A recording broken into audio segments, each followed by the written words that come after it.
The live shows actually they were live. They were, you know, countdown to noon, and then you did the show. But then I got on at the, like I said, at the tail end of it, and I believe in 1968 we started with the taping, and I know that because that's the year we were married, and Gene and Helen couldn't be at our wedding, so we visited them in Pompano Beach for our honeymoon. Then when he came back in June, my wife and I and our bridal party created the wedding. We had like a whole hour. It was very, very lovely. But the tape shows, we used to do the whole year within about 4 or 5 months, because Gene and Helen had a place in Florida, and that's where they like to spend their time. So we would do like one at 9 o'clock in the morning, and then we'd do one at 12 noon while another one was being shown, and then we broke at 1 o'clock or 1:30 whenever we got through the taping, because sometimes, as you know, when you tape an hour show, sometimes it's 1 or 2, I mean, like an hour and a half to 2 hours, it depends. But and then 2 o'clock to 5 we went and had our dinner, and then came back at 5 o'clock and did the third show. And often when we did between, like the show between the second show at noon and the third show at 5, Gene and Helen would, I would call my wife and I'd tell her put up the kettle for the pasta or spaghetti or rigatoni, and we would go home, and Helen would have dinner with us, and then Gene would rest for a while, and then we'd get back in the car and come back and do the third one on Sunday. So there was Sundays that we did like actually 2 or 3. Also on a Tuesday night sometimes we would do 2.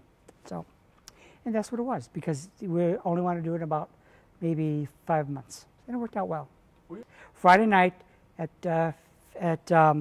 right over here at the TV station, we had the auditions, not at 1515 Euclid Avenue, but 30th and Euclid, and the auditions were from 5 to 7 on a Friday evening. Now, from 5 to 7, that's when the regulars, which I would go and learn our songs and work with Blanche, make sure that the timing is right, the phrasing is right, the words were right. But during that time, or in between that time, they would audition these acts. And a few times when Benny wasn't around, I had the honor of auditioning. It was kind of a neat thing to do. Lots of people came down. I'm telling you, lots of people. You think during a snowstorm nobody would be there on a Friday? They were there, boots and all. Thank goodness for the 25th anniversary. But while I could tell you about our show, why there wasn't a lot of tapes left, because as you were seeing one on a Sunday, they were going over something that was taped 2 or 3 months ago, and that's what they did to the very, very end. And like I said, so many people said to me, don't you have anything to show me? Well, thank you, Tom, for finding that. And you gave me a taping of the show, but I use that a lot to show my friends and my relatives, and but that's why it wasn't saved. When you looked in this studio today, when you came in here today, I was overwhelmed when I came in, and thank goodness you were here. My wife came with me, my cousin Rosie came, and thank God you were a tour guide, because the only thing I remember is like the front door coming in, and even that has changed. But I mean, Studio A was like, so different, but Studio C I didn't even recognize. Our dressing rooms, I had no idea.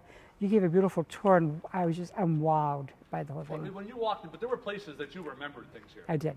I remember the painting on the wall that you showed me. I remember the original doors. In fact, I got sentimental to one of those doors, and I asked my cousin Rosie if there were my fingerprints still on there. The giant tiger curtain was back behind you? Right. I remember that because that's when I started. I started about a month before it became Gene Carroll Show. It was the Giant Tiger, sponsored by the store. It was at a discount department store, Giant Tiger. And we had the Giant Tiger dancing girls. They were, do you remember that? Yeah, they were there, and I remember those girls. But after a month of doing live shows, we started taping with me. We did something happened one of the summers, and we had to do a live show. So it was a kissing production, and so I did the song "Sealed with a Kiss." My thing was reaching over, kissing a regular. Her name was Jill. Kissing her, turning around, and start singing. So after the first sentence is going to be a long, lonely summer. Never mind, cut. I did that wrong. Start again. Al, start it again, please. Well, in comes Gene and says, "Frank, we're live." I said, oh my, well, let's continue. Something like that. Thank goodness there weren't too many of those, but that was funny. Did Albert do most of the shows? Albert did. Albert Herrick. Yes, he did. And he was, you know, he was so meticulous in what he did. He demanded nothing more than perfect from us. And he got upset when we messed up. But then at the end of the show, he'd come down and hug us and said, man, you know, I didn't mean it. But Albert, it was so dedicated. Not only to our show, he did our show, and I think he did, it was the Morning Exchange or Pork of Variety or something like that? Yeah, he did. Yeah. They started out with the new Gene Carroll Show with spots of the regulars on the camera with a theme song. Excuse me. Then Gene would be at his desk, welcome, you know, Sunday, and the first half hour would be 5 or 6. They would showcase 5 or 6 acts, for lack of a better word, and then from 12:30 to 1:45, they would bring in some kind of a special guest, whether it be someone coming out with a new record, somebody that used to be on the show coming back to town, and then from 1:45 to 1 o'clock, it would be the production number, and that was always from 1:45 to 1 o'clock. And so we did, and that went straight through. There were no commercial breaks in the production area, but there were commercial breaks between 12:30 and 1:45, maybe 1 or 2. And that has to be timed perfectly. That's why I said we had to be in eye contact with Blanche. So that's pretty much the format. My wife and I were going to go visit them in Florida, and excuse me, to celebrate, well, pretty much an early anniversary for us. And we were supposed to leave on a Monday, Jesse, right? A Monday. And then we got a phone call from Helen on Friday, said that Gene was very ill, and you know, she doesn't know, it's touch and go. And I said, oh my goodness. So then the next night, she had called. She called myself and Benny and Andrea and a few others, and we said that Gene had passed. So before they broke into the news, he wanted us to know so it wouldn't be a shock, and the news broke. And she came in like the next day or two, and we met her there at the airport and had a private ceremony. But he was loved and missed by so many people. And then Helen, you know, continued the show until 1982. She really worked the show from day one. She really did. I mean, she consulted with Gina, obviously, but Helen pulled the show together with Benny, you know, and Blanche, and that's how it was. And so, whenever I talk about him, it feels like he just died. In fact, Gene was like a father to me. He was like a mentor to me. He was like a brother to me. In fact, shortly after Gene died, we had our second child, a little girl, and we named her Gina, and after his namesake. So, but Gene and Helen were just two people that, you know, I'm going to go to my grave just appreciating how much that they were to me. And, you know, someday I'll meet them both again, and maybe we can get together somewhere else. One of Gene's favorite songs, and I used to do it every Valentine's Day for probably 14 Valentine's Days that I was on the show, was My Funny Valentine. So, and of course Blanche is no longer here. Benny's no longer here. Gene and Helen are no longer here.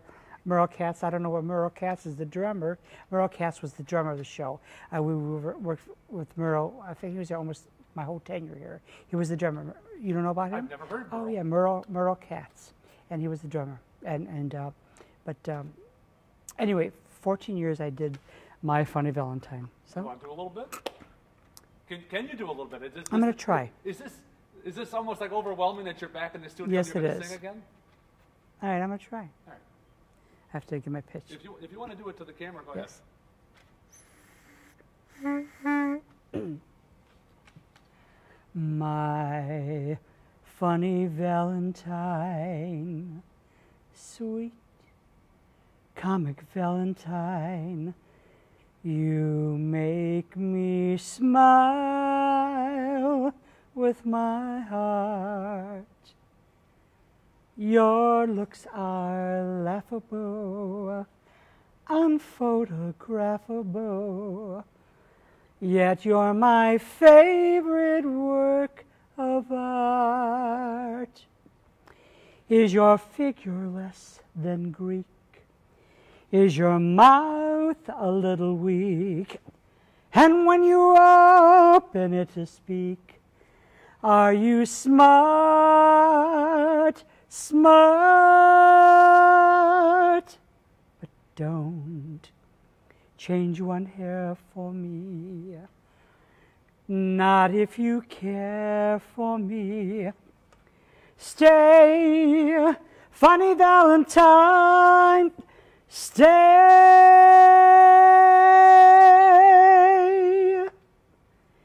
Each day is Valentine's Day. To Gene and Helen, I'll always love you.